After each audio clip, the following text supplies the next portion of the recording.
সুপ্রিয় শিক্ষার্থীবৃন্দ, আসসালামু আলাইকুম। আমি আমন্ত্রণ জানাচ্ছি আজকে তোমাদের অনলাইন ক্লাসে। মোহাম্মদ নুরুল ইসলাম রনি, সহযোগী অধ্যাপক, বাংলা বিভাগ, কুমিল্লা সরকারি সিটি কলেজ। আজকের আলোচ্য বিষয় বাংলা বানানের নিয়ম, বাংলা ব্যাকরণের একটি অংশ। তো আশা করি তোমরা সবাই সুস্থ আছো, সবাই বই নিয়ে বসবে এবং বোর্ডের দিকে একটু লক্ষ্য রাখবে। আসলে বাংলা উচ্চারণের নিয়ম, উচ্চারণ শব্দের আবেদনিক অর্থ হলো মুখ দ্বারা ধ্বনি সৃষ্টি, বাচন, কথন, ব্যক্তকরণ, প্রকাশকরণ ইত্যাদি। এর প্রত্যয়গত গঠন হলো এরকমের। প্রত্যয়গত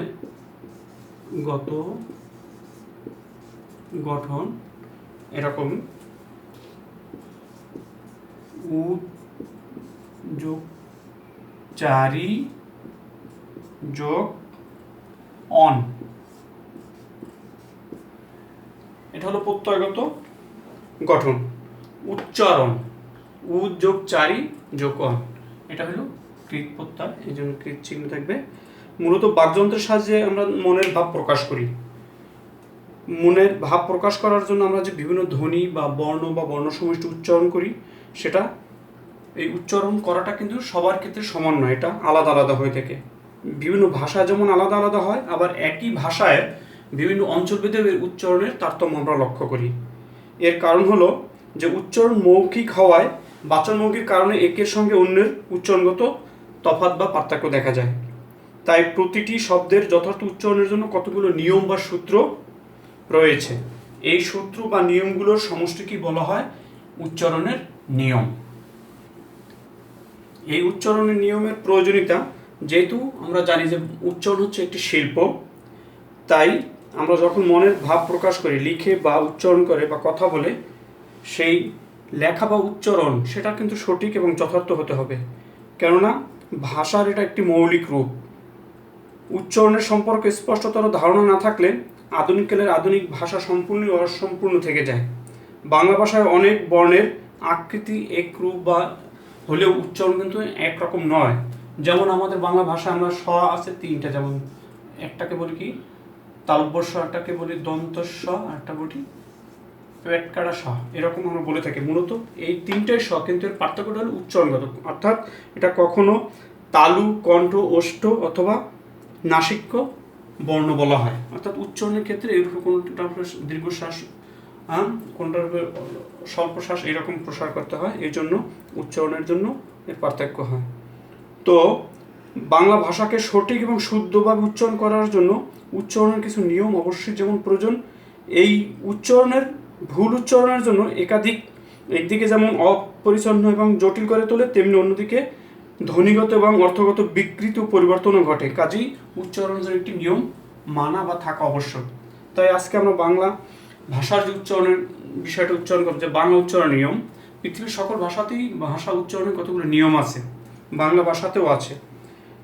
এই বাংলা ভাষার যে উচ্চারণ জটিলতা, এটা সর্বপ্রথম উপলব্ধি করেছিলেন আমাদের বিশ্বকবি রবীন্দ্রনাথ ঠাকুর। সে কারণে তিনি কতগুলো উচ্চারণের নিয়ম বা রীতির কথা বলেছিলেন, যাকে বলা হয় বাংলা উচ্চারণের রীতি। আমরা আজকে বাংলা উচ্চারণের নিয়মের ক্ষেত্রে আমরা বাংলা একাডেমি কর্তৃক প্রণীত নিয়মগুলোকে অনুসরণ করার চেষ্টা করব। তো প্রথমে আমি স্বরধ্বনির উচ্চারণের কথা বলতেছি। স্বরধ্বনি,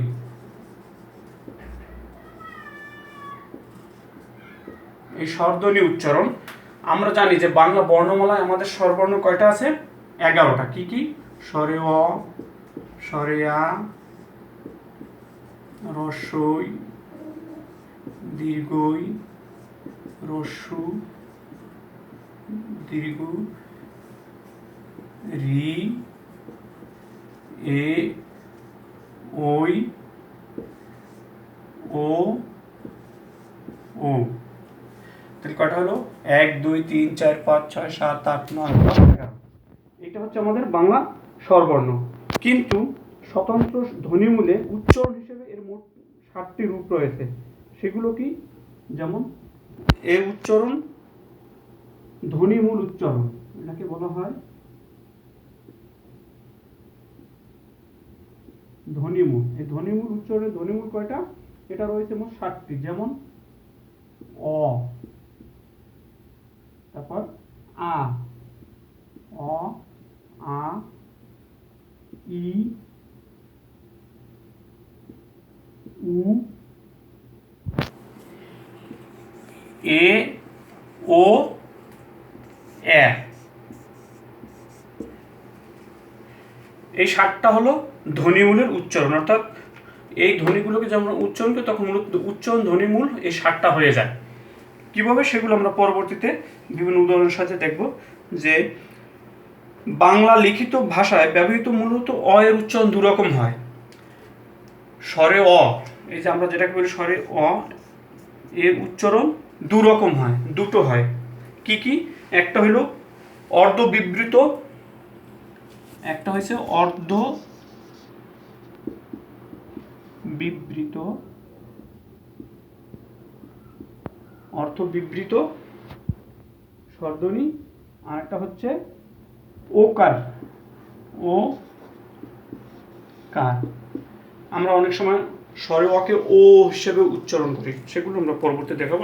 অর্থাৎ অ স্বরধ্বনি দুভাগ, অর্ধ বিবৃত স্বরধ্বনি, ওকার হিসাবে। তাহলে আমরা এরপরে এখন স্বরে অ ধ্বনি উচ্চারণের নিয়মে চলে যাই।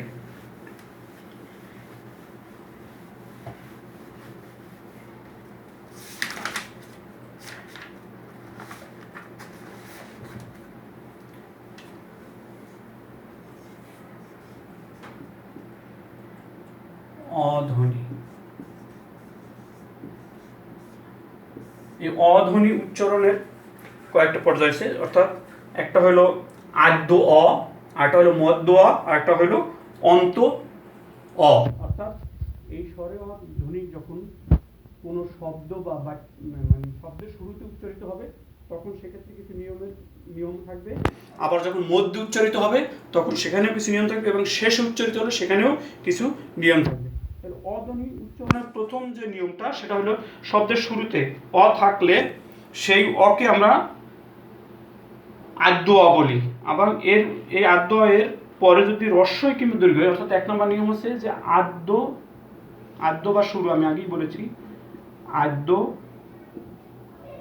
অ এর পরে যদি রস্বই বা রস্যু ধ্বনি থাকে, রস্বই কিংবা রস্যু ধ্বনি,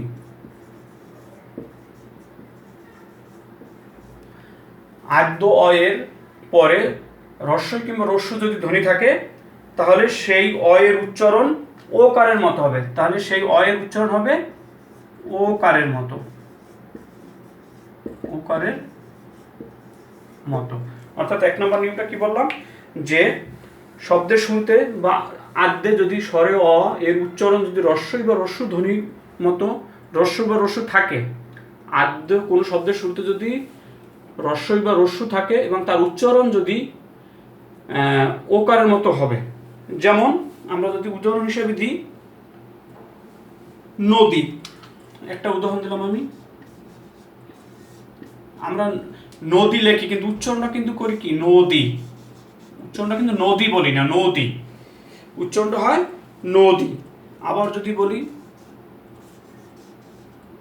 বধূ, উচ্চারণটা কিন্তু হবে বধূ, উচ্চারণটা হয় কি বধূ। অর্থাৎ এখানে আদ্য শব্দের শুরুতে কিন্তু নদী, ন অ উচ্চারণ আছে, অর্থাৎ দি ই রস্যিকার আছে এবং বধূ উ আছে। সুতরাং এই আদ্য অ যদি রস্য এবং রস্য ধ্বনি থাকে তাহলে সেটা উচ্চারণ অ এর মতো না হয় ওকারের মতো হয়। তাহলে নদী উচ্চারণ হয় নদী, বধূ উচ্চারণ হয় বধূ। এভাবে রতি রতি, অনুমান অনুমান, এরকমের ছবি ছবি, প্রভৃতি, অতি অতি, এরকম উদাহরণ আছে। এটা হলো 1 নম্বর নিয়ম।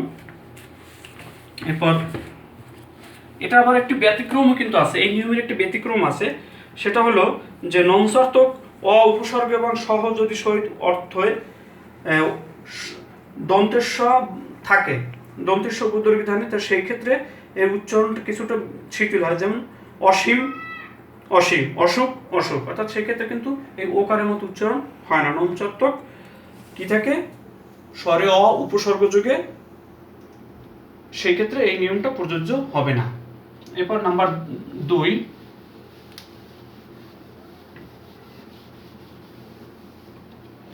দ্বিতীয় নম্বরে আদ্য অ এর পরের ধ্বনি যদি রিকার থাকে, অর্থাৎ এখানে এই যেটা বলছে আদ্য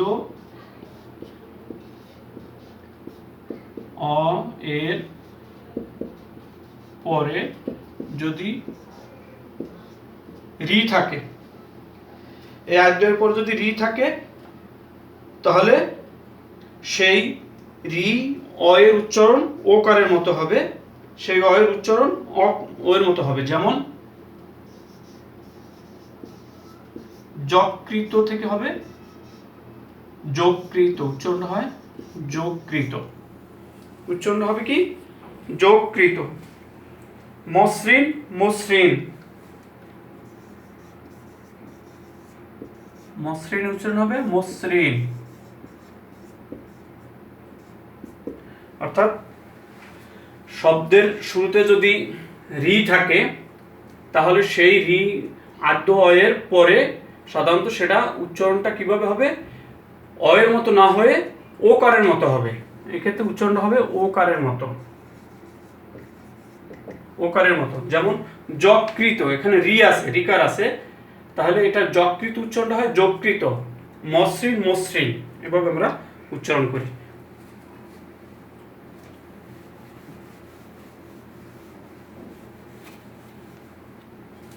আমি একটু দ্রুত যাচ্ছি কারণ অনেকগুলো নিয়ম তো। এবার 3 নম্বরেও দেখো, 3 নম্বরে যদি জ ফলা থাকে, অর্থাৎ আদ্য অ এর পরে যদি জ ফলা থাকে, আদ্য অ এর পরে, অর্থাৎ যদি সেটা জ ফলা থাকে, আদ্য অ এর পরের ধ্বনিতে যদি জ ফলা থাকে, সেই অ এর উচ্চারণ ও রূপে হবে। তাহলে তার উচ্চারণ কি হবে, ওকারের মতো হবে, ওকারের মতো। অর্থাৎ শব্দের শুরুতে যদি জ ফলা থাকে তাহলে সেই জ ফলা থাকলে সেই আদ্য অ এর শব্দের অ এর উচ্চারণ অ এর মতো না হয় ওকারের মতো হবে। যেমন একটু উদাহরণ হিসেবে যদি আমরা বলি, যেমন কন্যা,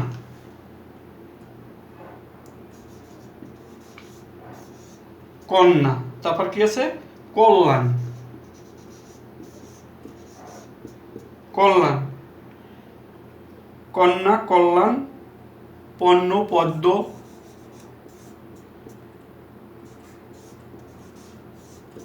ইত্যাদি শব্দগুলো। এই কন্যা উচ্চারণটা কি হবে, কন্যা, উচ্চারণটা হয় কন্যা। কল্যাণ কিভাবে হয়, কল্যাণ। পদ্ম কিভাবে উচ্চারণ হয়, পদ্ম। পণ্য উচ্চারণ এই রকমের উকারের মতো। অর্থাৎ শব্দের শুরুতে যদি জ ফলা থাকে, সেই জ ফলার উচ্চারণটা অ এর মতো উচ্চারণ না হয়ে ও এর মতো হয়। অর্থাৎ কন্যা, ন জ ফলা আছে, তাহলে এক্ষেত্রে কন্যার উচ্চারণটা কন্যা, কল্যাণের কল্যাণ, পদ্ম পদ্ম, পণ্য পণ্য, ইত্যাদি এরকমের বিভিন্নভাবে উচ্চারিত হয়।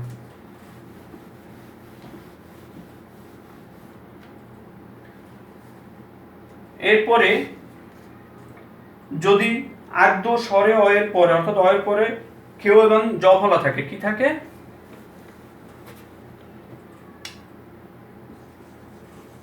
কেউ এবং গ, এইটা থাকে, তাহলে তার উচ্চারণটা অ এর মতো না হয় ওকারের মতো হবে, অ এর মতো না হয়ে ওকারের মতো হবে। কেননা যেমন আমরা যদি বলি, যেমন যদি আমরা উদাহরণ হিসেবে বলি যে অজ্ঞ, অজ্ঞ, অক্ষত, উচ্চারণ উদাহরণ হিসেবে যদি বলি অক্ষত, অজ্ঞ, তাহলে উচ্চারণটা কি হবে, অক্ষত, উচ্চারণ হবে অক্ষত হিসাবে। অর্থাৎ এখানে ওকার এর মতো উচ্চারণ হবে, অর্থাৎ কি হবে, যে অক্ষত হবে অক্ষত, অক্ষত, উচ্চারণটা হবে এরকম অক্ষত, অজ্ঞ, অজ্ঞ। তাহলে এখানে খেয় এবং জ থাকলে সেটা উচ্চারণটা অ এর মতো না হয় ওকারের মতো হবে। যেমন অক্ষত, অক্ষত, অজ্ঞ, অজ্ঞ।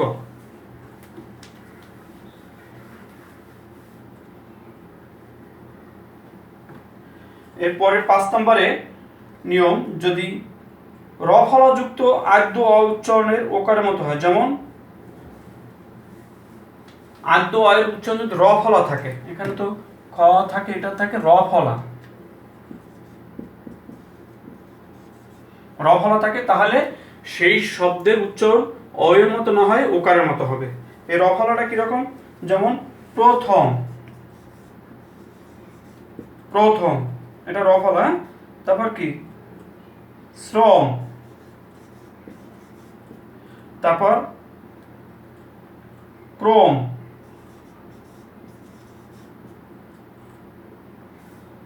শ্রবণ।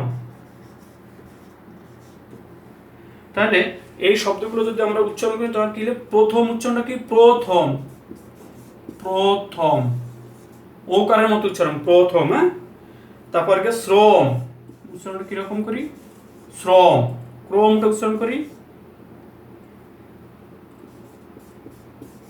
ক্রম, শ্রবণ শ্রবণ, শ্রবণ বলি না কেন শ্রবণ। তাহলে অ এর উচ্চারণটা কিন্তু এখানে অ, এখানে কিন্তু ও হয়ে গেছে। প্রথম, প্রথম রফল আছে অর মতো উচ্চারিত, কিন্তু আসলে যখন আমরা উচ্চারণ করি তখন বানানের ক্ষেত্রে এটা, কিন্তু উচ্চারণ যখন করি তখন প্রথম বলি, তখন প্রথম বলি না, প্রথম। শ্রম, এখানে রফল আছে শ্রম অ, এখানে কিন্তু উচ্চারণের ক্ষেত্রে শ্রম ও হয়ে গেছে। ক্রম, ক্রম, শ্রবণ, শ্রবণ।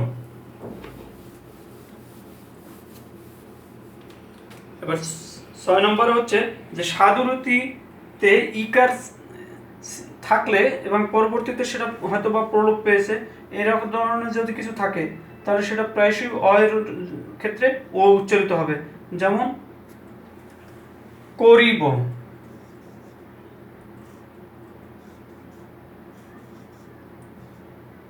করব, যেমন এখানে একটা আছে করব, বলবো, করব, বলবো,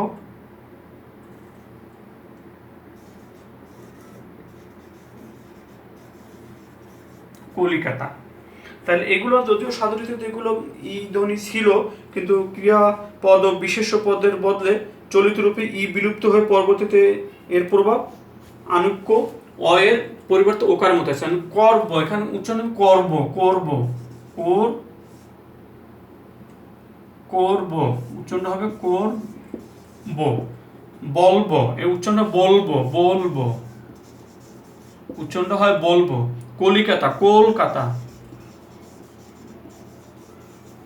কলকাতা। তাহলে এগুলো এরকম আদ্য অয়ের উচ্চারণের পরে যদি এখানে এটা রফল হবে না, এটা হচ্ছে যে ই ধ্বনি ছিল, ই ধ্বনি, ই ধ্বনি, যেটা সাধুরতিতে বিলুপ্ত হয়ে গেছে, কিন্তু তারপর আমাদের এখন ব্যবহার হয়, ওই ক্ষেত্রে সাধারণত ওই সব ধরনের শব্দের ক্ষেত্রে আমরা অ এর উচ্চারণ ওকারের মতো করে থাকি। তাহলে এই যে গেল, এটা হলো আদ্য অ এর উচ্চারণ। আমি অধ্বনি উচ্চারণের 3টা নিয়মের কথা বলেছি, একটা হচ্ছে আদ্য, আরেকটা হচ্ছে মধ্য, আরেকটা হচ্ছে অন্ত। এই 3টা ধ্বনি, আদ্য, মধ্য, অন্ত। তাহলে আমার আদ্য গেল, এরপর আমার মধ্য ধ্বনি। এই মধ্য ধ্বনি কি, মধ্য অ এর পরে রস্বই কিংবা রস্যু থাকলে সেই এর উচ্চারণ অ এর মতো হবে, যেমন কাকুলি। অর্থাৎ এখানে ওই একই কথা, যে অ এর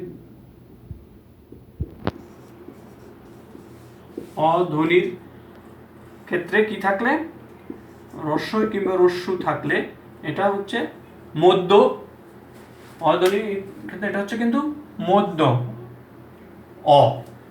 শব্দের মধ্যে যদি অ থাকে এবং সেই অ ধ্বনির উচ্চারণ যদি রস্য বা রস্যুর মতো হয়, সেক্ষেত্রে সেটা উচ্চারণের ক্ষেত্রে ওকারের মতো হবে। যেমন একটি উদাহরণ হিসেবে আমি যদি বলি কাকলি, কাকলি, তাহলে এটা কি কাকলি, তাহলে এখানে কাকলি উচ্চারণ হবে কাকলি, অর্থাৎ কাকলি বানান কিন্তু উচ্চারণ কাকলি। এখানে কিন্তু মধ্যেরটা কিন্তু ও ধ্বনি, অ অধ্বনি ওকারের মতো উচ্চারণ হয়েছে, ওকার অধ্বনি ওকারের মতো উচ্চারণ হয়েছে। এরকমের আরও অনেক আছে। মধ্যে যদি অধ্বনির পরের ধ্বনি যদি রিকার থাকে, মধ্যে রিকার থাকে, তাহলে সেটাও ওকারের মতো হবে। হ্যাঁ, তোমাদের আমি একটু সংক্ষেপ বলে যাচ্ছি, বোর্ডে সব দেখানো যাচ্ছে না কারণ সময় হয়ে যাবে, লাইনটি কেটে যাবে। তাহলে কি, যেমন যদি কি থাকে, রি থাকে, এরকম মধ্যে যদি রি থাকে,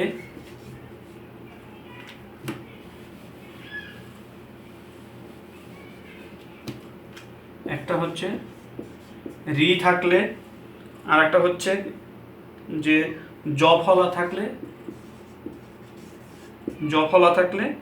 আর একটা হচ্ছে কেউ বা গ থাকলে এরকম। যেমন রফলা ঋধ্বনি থাকলে সেটা কিভাবে ওকারের মতো উচ্চারিত হবে, যেমন আমরা যদি বলি লোকনৃত্য,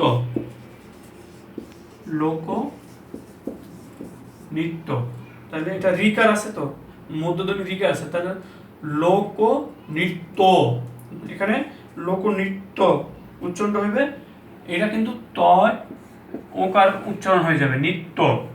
আবার জফলা থাকলে সেক্ষেত্রে অন্তধ্বনি বা মধ্যধ্বনি যদি অধ্বনি থাকে, সেটার উচ্চারণের যদি তারপর যদি জফলা থাকে, তাহলে তার উচ্চারণও অ না হয় ওকার মতো হয়ে যাবে, অসভ্য। দেখো এখানে জফলা আছে, অসভ্য। এখানে কি আছে, মধ্যে যদি জফলা থাকে তাহলে সেখানে অদম্য, অদম্য, অসভ্য। এখানে তাহলে দেখো ভয় ওকারের মতো, অসভ্য না বলে অসভ্য, অদম্য এভাবে উচ্চারিত হয়েছে। আবার কেউ এবং জফলা থাকলেও যেমন উচ্চারিত হয়, যেমন অদক্ষ। তো এইটা আজকের রইল। আমি পরবর্তী ক্লাসে এটারই ধারাবাহিকতা আরও কয়েকটা ক্লাস হবে। এই পর্যন্ত আজকে, বাকি ক্লাসটুকু আবার পরবর্তীতে আবার থাকবো। তোমরা তবে এই ক্লাসটা ধারাবাহিক দেবো, এই বানানের উপর অন্তত মিনিমাম 3 থেকে 4টা ক্লাস তোমাদের থাকতে হবে। তো আশা করি সবাই ভালো আছে, সুস্থ থেকো, দেখা হবে আবার।